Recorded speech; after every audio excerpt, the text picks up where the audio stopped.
So chances are you've been told that being the good person is how you should be. Like that you shouldn't be the villain in someone's story, that you shouldn't make anyone feel uncomfortable, that you shouldn't do anything that's going to make anyone feel differently towards you. And the truth is that that's a lie. Like there is this control technique that's used, that's illustrated in this way, that makes you think that if you are seen as bad or as villainous to somebody else, that you are not good. But the truth is that if you are not good to you, you are the villain in your own story. You are causing you the most harm and the most problems. And we remain in the worst versions of us in hopes to not look bad in someone else's story. When you learn to be free from that, when you stop caring about what people say or how they see you or what they feel about you, it changes everything because it re-empowers you. It gives you this reality that, listen, people are going to say things regardless.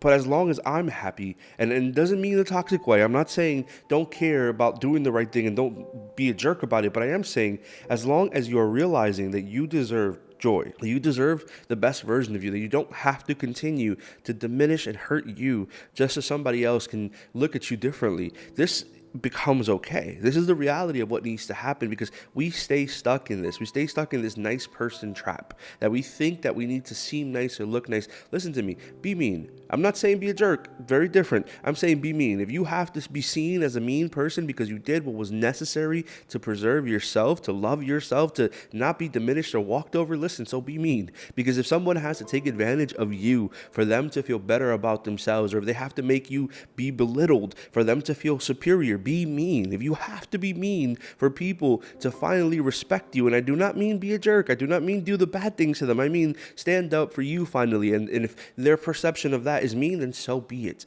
Because at the end of the day, you are making yourself small so other people can step on you. You are making yourself all these other things so that you're not the villain in the story. Be the villain. If you have to be the hero in yours, and if it's going to cost this, then so be it. Because if you do not love you, you will treat people to teach people to treat you in that way, for them to think that it's okay to not love you either. I'm so tired of this generation of people who have become belittled and think that they just need to look good and be the nice person. You do not need to do that. You deserve so much more. You deserve fullness. You don't deserve partiality or this tired structure of trying to be nice so that people can see you differently. It's okay to stand up for yourself. It's okay to realize that things aren't right and that you don't have to continue to diminish you to do that. This is called the nice person trap. And this trap happens when we abandon ourselves in efforts to get people to remain. So we cause ourselves burnout. We become stressed. We become anxious. We become bothered by everything because we don't realize that we're not standing up for us. So subconsciously or even consciously most times, we are harder on us.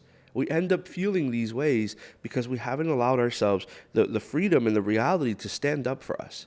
Again, when I say be mean, I'm not saying be a jerk and do things to purposely hurt people. I am saying to stop giving people this thing that brings them joy as long as it brings you problems.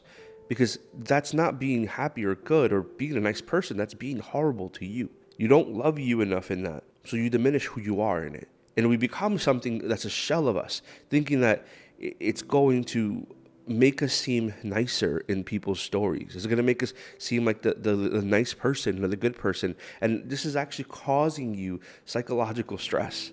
It's maintaining a perfect reputation. It's going to come at the expense of you, of who you are. It's not possible. If we're being real, it's not possible to be good to everybody. There's always going to be something in someone's story that you're just the worst person around. But until we realize that, until we come to terms with the fact that we're not always going to be perceived as happy or good in people's stories, we will make the worst case for ourselves. It's a trap. You do not need to be nice for everybody. You do not need to be this perfect person for everybody. We need conflict. And that sounds crazy, but that's actually what keeps people going. Like there's this conflict that's happening with us internally. Like I want to be better. I want to do better at this. I want to improve. I want to grow. There is a conflict that you will have to come to terms with. And when things are shifting and changing, conflict is arising. Because when you're firm on your boundaries, it's going to bring something into people's mindsets. It's going to bring something where they're going to have to now rub against these things that they were controlling you over. So this new boundary is producing conflict. And what happens, unfortunately, in most conflicts, it's not resolved. Some people won't be around. And I think that for a lot of us, we're afraid of what that looks like. We're afraid of losing people or them not staying or them not remaining. Listen to me. Good. If they have to go for you to be better, good.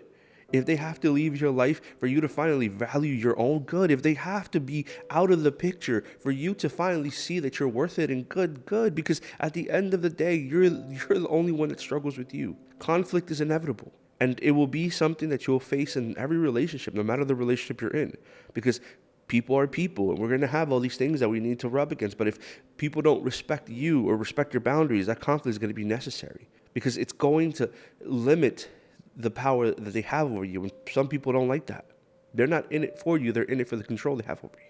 So when we stand up for them, it's the worst thing that could ever happen. People, when they can't use you, they'll begin to defame you. When they can't get something out of you, they'll begin to claim that you're this horrible person. Why? Because they no longer have this power over you. There's no longer this advantage for them to say or do, and you respond. There's no longer this thing where they can tell people that you are this or that, because they don't have that access to you. But when they're losing that, it's going to bring conflict. You're going to want to fight, and that's okay. But it's going to show you where you stand in people's lives. And again, if that conflict produces them to leave and for you to be the problem, the villain, then so be it. And there's a shift that happens when people are used to having control over us. Like they're used to being the protagonist in the story, and we're the side character. But when we stand up for ourselves, now we're the worst person ever, because how dare you? How dare you stand up for you? How dare you love you? How dare you tell me that I can't treat you that way? How dare you do those things? When you stand up for you, some people are going to look at you as the villain. They're going to look at you as the worst person ever. And you know what? It doesn't matter. Let them do what they need to do. Let them say what they need to say, as long as you actually love you, as long as you actually show up for you. Because at the end of your life, they're not going to do anything. They're not going to be the ones that impact any other part of you. Yes, they might have power over you, but that's because you gave it to them. There's nothing that they could say or do that isn't by a byproduct of what you've allowed to happen. It's okay to seem like you're just not good to them. It's okay to be mean.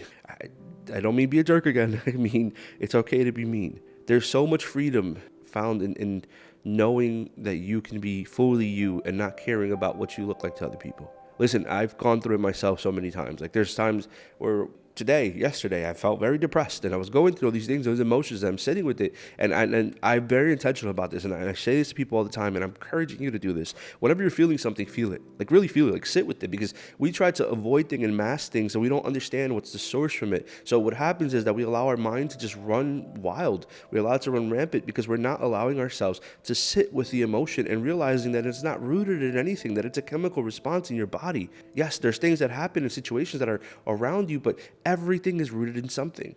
So if you don't sit with it, if you don't allow yourself to feel it and be present to it, you don't allow yourself to change in it. And I was sitting with that, and I'm just feeling this. And for me specifically, it comes from a sense of not looking or not doing the things that I'm capable of doing, or not looking the way I should be looking, and doing things in that sense. And I was really sitting with that, and I was like, man, this is such a lie. Because it is a lie. It's a lie to think that you have to be perfect, that you have to have everything characterized, that you have to be this cookie cutter version of things, that if you do one thing or another thing that people need to see you in a certain way, so what? So what?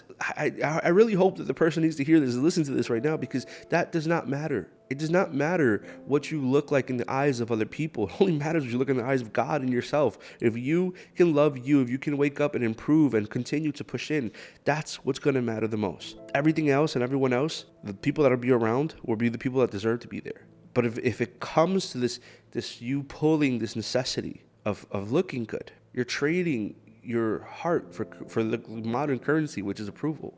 Like, think about it. Most of our lives revolve around being liked, being shared, being approved of. And that's the currency we have in this digital landscape that we're in 2026, that everything is about that. But when you learn to be uncomfortable with yourself for a moment, because that's what's going to happen. When you feel these things, you'll feel uncomfortable. But if you allow that moment to just be the moment and allow yourself to grow through it, you'll realize that it doesn't matter. The only person that you owe anything to, the only person that's going to grow from this is you. It's not anyone else. So understanding that your peace is going to come at a hard decision. Like, peace is something that we need to safeguard at all costs, because peace is the most expensive thing that you'll ever have.